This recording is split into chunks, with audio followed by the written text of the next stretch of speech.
harus terus melatih seperti kita melatih otot tubuh kita ya, semakin lama semakin kuat, dan kita semakin lama semakin terlatih untuk menjadi pribadi yang ikhlas.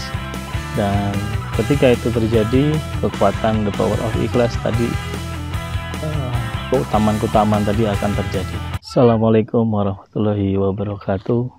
Bertemu kembali bersama saya Agung Nugroho Susanto. Kita akan membahas the power of ikhlas ya. Menjadi pribadi ikhlas itu memiliki banyak keutamaan, merupakan sebuah kekuatan yang bahkan menurut riwayat hadis dan Al-Quran akan tidak dapat digoda oleh iblis atau setan sekalipun. Nah, arti ikhlas sendiri adalah bersih dari kotoran atau menjadikan sesuatu menjadi tidak kotor. Nah, menurut agama sendiri, ketika amalan kita ingin diterima ya memang harus dilakukan sesuai syariat dan harus dilakukan dengan secara ikhlas. Nah, the power of ikhlas yaitu manfaatnya ketika kita memiliki keikhlasan. Yang pertama, kalau di Quran, di hadis riwayat An-Nasai, akan ditolong Allah Subhanahu wa Ta'ala ya. Jadi Rasulullah SAW bersabda, sesungguhnya Allah menolong umat ini dengan orang-orang yang lemah dengan doa, sholat, dan keikhlasan mereka. Itu yang pertama. Lalu yang kedua, iblis atau setan tidak mampu menggodanya. Ini yang tadi saya sampaikan di Quran surat Al-Hijr. Dikatakan bahwa iblis berkata, ya Tuhanku, dan pasti aku akan menyesatkan mereka semuanya kecuali hamba-hamba Engkau yang mukhlis atau al-mukhlasun di antara mereka. Lalu orang yang ikhlas akan diberi petunjuk oleh Allah Subhanahu wa Ta'ala. Di dalam Quran surat Al-Kahfi dikatakan orang yang ikhlas akan ditambah petunjuk Allah Subhanahu wa Ta'ala. Dan yang keempat, akan diberi ketenangan hati. Dari Quran surat Ar-Ra'd, orang yang berzikir dengan ikhlas dan sesuai dengan sunnah maka ia akan diberi ketenangan hati. Dan yang kelima, akan diangkat derajatnya ya. Orang yang tawadu dengan ikhlas karena Allah, ia akan diangkat derajatnya oleh Allah. Ini di hadis riwayat Muslim. Dan yang keenam, akan dihapus dosa-dosanya, yaitu orang yang berwudu dengan ikhlas akan dihapuskan dosa-dosanya. Hadis riwayat Muslim.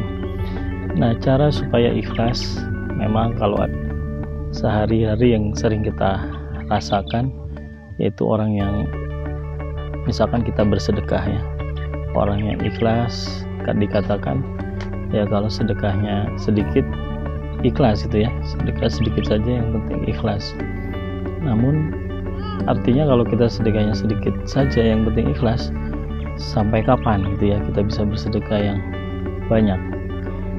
Artinya untuk melatih keikhlasan itu dibutuhkan suatu pembiasaan ya. Ikhlas itu muncul karena terbiasa. Misalkan kita sedekah tadi ya, latihlah kita bersedekah yang banyak. Banyak tidak ikhlas tidak apa-apa untuk awal-awal ya. Lama-kelamaan hati akan lebih merasa terbiasa dan ikhlas. Begitu juga dalam aktivitas lainnya, biasakan diri untuk melakukan perbuatan kebaikan dan keikhlasan. Nah, artinya ikhlas itu rumusnya dengan melakukan pembiasaan-pembiasaan. Contohnya misalkan kita bekerja ya, kalau pekerjaan seringan apapun dengan tidak ikhlas ya hasilnya tidak maksimal.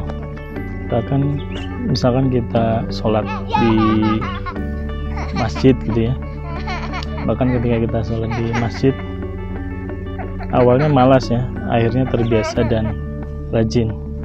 Juga misalkan kita berolahraga ya, awalnya capek dan ketika terbiasa akhirnya kita menjadi ikhlas. Nah, itu adalah cara-cara salah satu melatih otot ikhlas. Nah, dan kita memang harus terus melatih seperti kita melatih otot tubuh kita ya, semakin lama semakin kuat, dan kita semakin lama semakin terlatih untuk menjadi pribadi yang ikhlas. Dan ketika itu terjadi, kekuatan the power of ikhlas tadi, keutamaan-keutamaan tadi akan terjadi. Nah, semoga bermanfaat dan semoga Anda bisa terus melatih otot ikhlas Anda. Sekian, wassalamualaikum warahmatullahi wabarakatuh.